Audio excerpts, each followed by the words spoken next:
Hello viewers, welcome to my channel. When you think about Eddie Murphy's iconic career, a few names immediately come to mind. Beverly Hills Cop, Coming to America, The Nutty Professor, and Shrek. The legendary comedian and actor has brought to life countless unforgettable characters with his sharp wit, versatility, and comedic genius.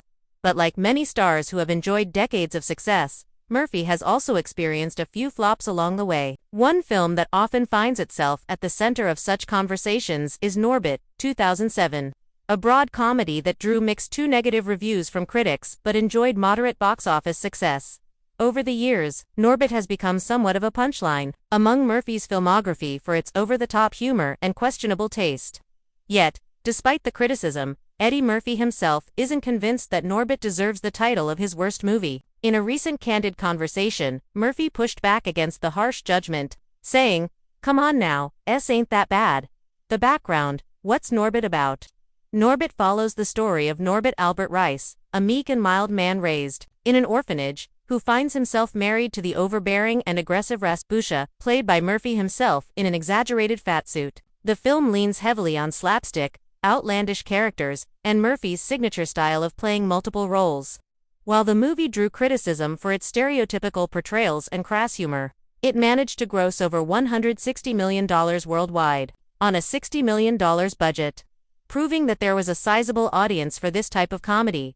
Murphy's perspective: not as bad as you think. In the candid remarks, Murphy appeared somewhat amused by how Norbit continues to be labeled as one of his worst performances. The actor, known for his self-awareness and sharp tongue, didn't deny the film's flaws but seemed to suggest that the negativity was blown out of proportion.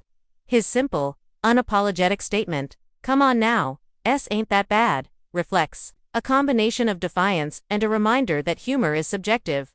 Murphy has always been an artist who takes risks. He doesn't shy away from characters that are exaggerated or controversial. His approach to comedy often involves pushing boundaries, which sometimes backfires in the eyes of critics. Yet, the continued popularity of Norbit among a certain audience demographic is a testament to Murphy's ability to connect with people who enjoy his brand of comedy.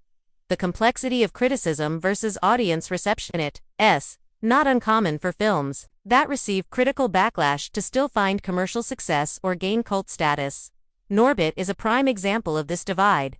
Critics lambasted the movie for its perceived insensitivity and for relying heavily on broad stereotypes. However, many fans remember the film fondly for its ridiculous humor and the many characters Murphy embodied. In interviews, Murphy has emphasized the importance of entertaining the audience and not necessarily pleasing critics. For a star of his magnitude, maintaining that connection with the fans often matters more than critical acclaim. While some of his projects may not have aged well or aligned with modern sensibilities, Murphy's willingness to experiment and try out different comedic styles is a hallmark of his career. Other contenders for Murphy's worst film: when discussing Murphy's worst films, Norbit often overshadows others like Meet Dave 2008 or 1,000 Words, 2012. Interestingly, Murphy's own view suggests that the label of worst is somewhat subjective and context-dependent. Some of these films suffered from weak scripts, awkward direction, or unfortunate marketing, factors outside Murphy's control. Murphy's extensive body of work includes several gems that have influenced generations of comedians and actors. Even his less successful movies contribute to the understanding of his range and career. Longevity: why Murphy's confidence matters. Murphy's insistence that Norbit isn't his worst movie reveals a larger truth about the nature of comedy and celebrity. Comedy, especially when pushing the envelope, will always have its critics. What one person finds hilarious, another might find offensive or tasteless.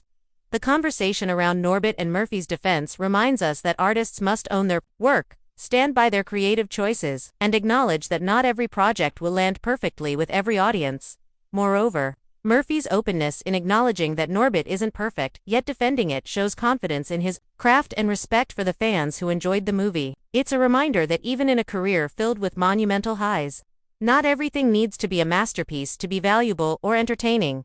Conclusion: Eddie Murphy's recent comments on Norbit reveal an interesting dynamic between a performer's perspective and public opinion. Despite the film's critical panning, Murphy stands by it with a playful, unapologetic attitude. His statement, "Come on now, ain't that bad," serves as a candid acknowledgement that while Norbit might not be his best work, it certainly isn't the disaster it's made out to be. In the end, Murphy's career is about more than one movie. It's about the joy, laughter, and cultural impact he's brought to audiences worldwide for decades. And sometimes, a little fun, no matter how silly or imperfect, is exactly what the world needs. Would you like me to add some catchy titles and tags for this piece?